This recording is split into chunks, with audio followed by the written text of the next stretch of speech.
All right, let's jump right in. We're going to talk about a place called Sudden Valley in Washington. It's an absolutely beautiful community, but that beauty comes with a catch. It turns out the very things that make it so stunning also make it a total battleground for your roof. So we're going to break down exactly why your home's location isn't just a feature, it's everything when it comes to keeping your house safe and dry. So here's the big question, right? This is the paradox we're digging into. Just imagine you find your dream home. It's surrounded by these gorgeous, lush trees. But what if that very landscape is actively working day in and day out to destroy your house from the top down? This really shows you the asset side of it all.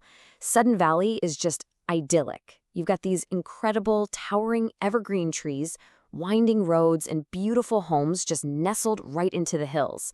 It's that classic Pacific Northwest vibe, a mountain community that's still just minutes from town. It's the kind of place people dream about living in.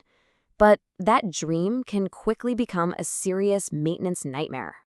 So, how exactly does nature go on the attack? Well, it's not just one thing. Those amazing features, the trees, the hills, the cool, damp climate, they all team up to create basically a multi-front assault on a home's roof.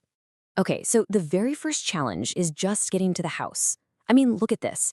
We're talking about incredibly steep driveways, houses perched way up high above the road. The streets themselves aren't super windy with these tight corners. Now, this isn't just an inconvenience. It makes getting materials, equipment, and even just a big dumpster up to the house a massive logistical puzzle. Next up, of course, are those beautiful trees. They create this constant shower of needles and leaves that just clogs up everything. But the real kicker here isn't just the debris, it's the shade. That dense tree canopy means roofs get very, very little direct sun. And because of that, after it rains, the moisture just hangs around for so much longer, creating this perfect damp environment for all sorts of nasty stuff to start growing. And all that shade and moisture? Well, that leads you right to challenge number 3, moss and algae. This stuff absolutely loves those conditions we just talked about. See, moss isn't just some green stuff that looks bad. It acts like a sponge, holding water directly against your shingles 24/7. Over time, it can actually work its way underneath and start to lift the shingles up, creating these little highways for water to get right into your roof system. That's where the real trouble starts.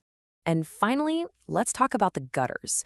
In a place like Sudden Valley, they don't just get full, they get completely overloaded and fast. When they clog up, that rainwater has nowhere to go, so it backs up and spills over the edge of the roof. Then it just sits there, soaking into the fascia board, that's the wood right behind the gutter, and the roof decking underneath. This leads to hidden wood rot that you might not see for years until it becomes a huge structural problem. But here's the thing. All of those problems you can see, the moss, the gunk, and the gutters, they're usually just symptoms. The real damage, the scary stuff, is happening where you can't see it at all.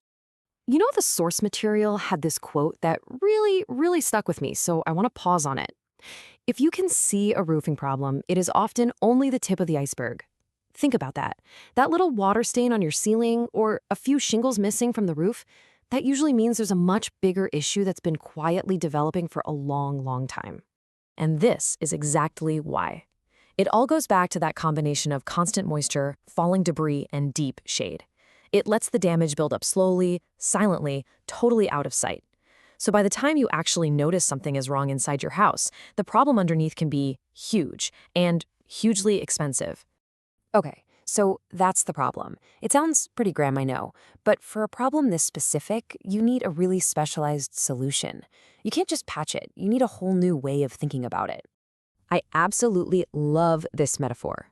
A real pro doesn't just show up and start slapping on new shingles. No, they approach the job like a surgeon, with precision, with a deep diagnosis, and a plan to fix the underlying cause of the problem, not just the symptom. And this surgical method breaks down perfectly into 3 steps. First, you diagnose the issue. That means a super thorough inspection to find all that hidden damage. Second, you remove the damage. You have to carefully take out every last bit of compromised material. You just can't build on a rotten foundation. And third, you rebuild the entire system the right way, using materials and techniques that are specifically designed for that tough environment. So what does that actually look like? Well, this chart breaks down the real tangible differences. For instance, a standard roof might get some basic underlayment, but for a Sudden Valley roof, no way.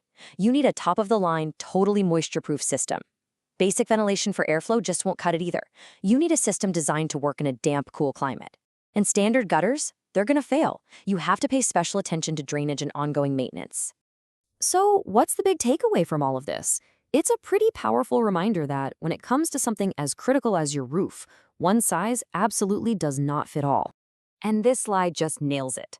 A generic approach, a roofing system that works perfectly fine in a sunny, open suburb, is basically being set up to fail in a shady, damp, forested community. Local expertise isn't just a nice bonus, it's an absolute necessity. You see, a contractor with that local knowledge, they get the whole picture. They understand the relationship between the trees, the moisture, and the debris. They already know how to handle those crazy access challenges we talked about. And they have experience with the unique and often complex architecture you find in places like this. That total understanding is the difference between a roof that lasts for decades and one that fails way too soon. So, we'll leave you with this question to think about. And it doesn't matter if you live in Sudden Valley or somewhere totally different. Just take a look around your own home. What are the unique environmental challenges that it faces every single day? And then ask yourself, honestly, is my roof truly built to handle them? Understanding that is the first step to protecting your biggest investment.